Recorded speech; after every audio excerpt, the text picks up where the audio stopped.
Hello, beautiful people of South Africa as well as the peoples of the world. Thank you so much for being following me, watching my YouTube channel, my videos, and your contribution and the interaction that we are having among ourselves. It's so beautiful. I've seen that I'm being followed by people from United States, from Canada, from Australia, from United Kingdom. Yeah, quite a lot from Germany, from France. It's amazing. Thank you so much for your support in the continent of Africa. Thank you so much for your support. Uh, the list is endless, so I don't want to mention other countries in Africa, and I leave some because your following and your support, it's amazing. Thank you so much. I want to thank you. But having said that, people have been asking me a number of questions in the relation with finances, in relation with savings, in the relation with spending, and there's a lot. And thank you so much for you guys giving me courage that I must write a book as far as the tips of making money, the tips of managing finances are concerned.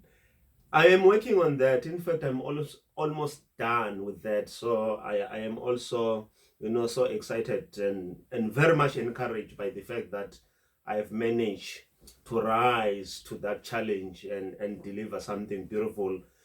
Someone even made such a wonderful and moving comment to say, if I failed to put a book down, I would have failed the current generation as well as the generations to come. And I find that very important and most, influential comment, because when you look at that, you can already see that people, they are no longer thinking about themselves, but they are thinking about future generations. Let's talk about spending. I know that sometimes we incur unnecessary pressure of not living within our means, sometimes by design or by default, because some of these things, they just happened without us even knowing that they are happening. You know, sometimes it's better for people who are employed already because they've tested money, and they have mastered how to spend what they have.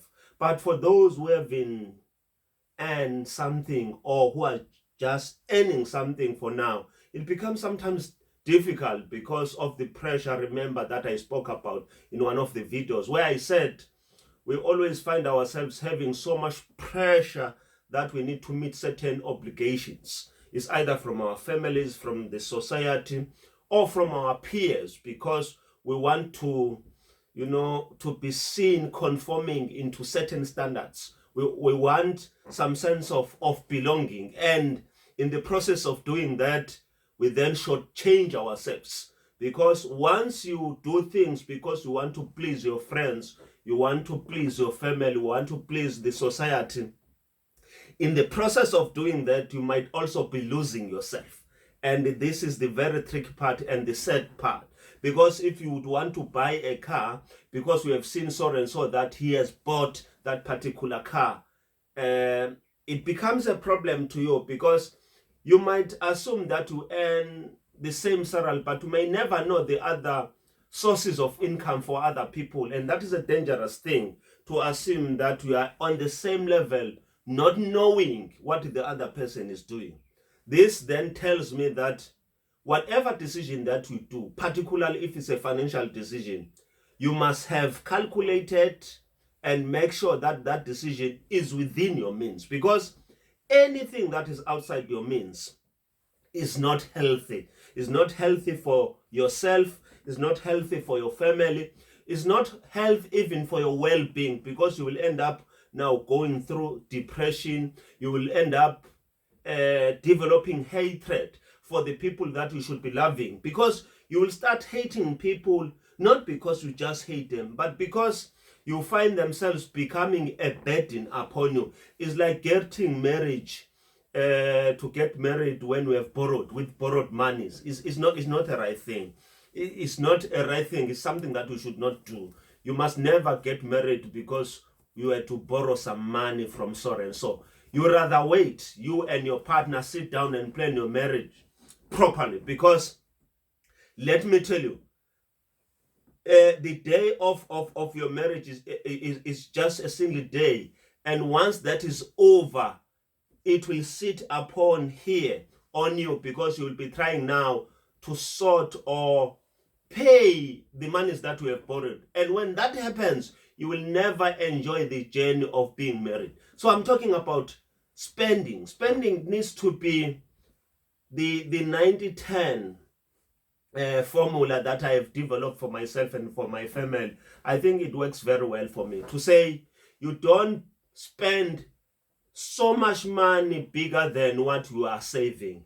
You rather save more and spend less. And if you do so, it will work for you. It works for everyone. But most people, they want to spend more on your salary, on their salaries, rather than saving more on their salaries than spending. So the 90-10 is my principle. I always say to people, it's better if you can spend 10% of your salary. I know that sometimes it's not easy to spend less and save more, but we must try to work towards that principle, because that principle, at the end of the day, it also works to something else which is bigger than what I'm saying, where you are able to have a 3-month salary of what you earn per month, where you will have a 6-month salary of what you earn, where you will have a 1-year salary of what you earn. Because if you spend less and you save more, you are building your income, or the money that you will be keeping in your bank account. Because the more less you spend, the more you save. But if you don't do that, it becomes a nightmare. I know that you guys, you always have a pressure that you must buy certain things, but you must be able to say, the clothes that we are buying, do you really need them? Because if you don't need them and you can go for a long time with not buying clothes, then you will save that money which you would have used to buy clothes. I always commend people who are using uniforms when they go to work. You know, those people, they are so fortunate, because you can buy 3 or 4 uniforms. But a person who's not using a uniform must buy 5 suits, you know, more than what a person who's using a uniform. And this is the trick of things that we don't normally capitalize on them. People who are using uniforms when they go to work, they are in a better advantage to save on clothes more than people who are not using uniform.